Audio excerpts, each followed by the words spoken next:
पापखौनो गोबायो नों बिजोंनो दि जिउआव गोग्लैबाय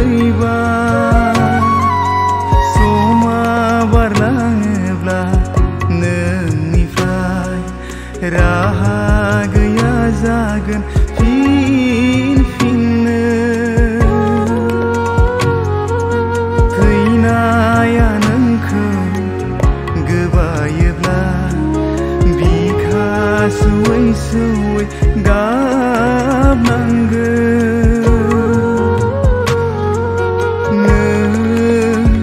दाबोनो दि पापखौनो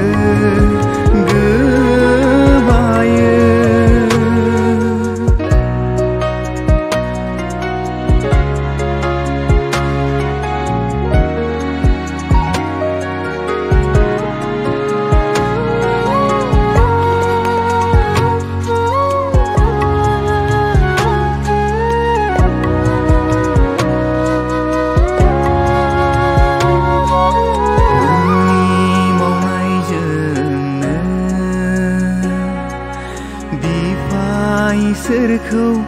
दुखु होयो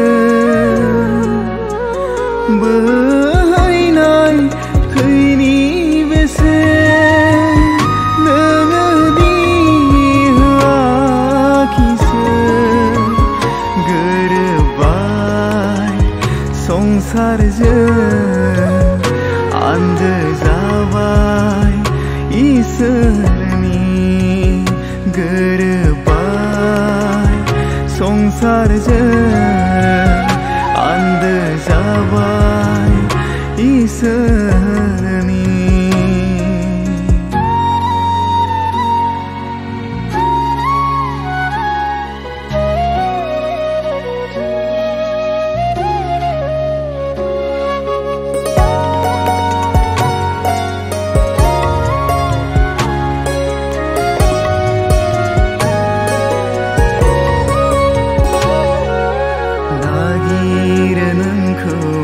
जेब्लायबो गावनि अननायनि सायख्लुमावनो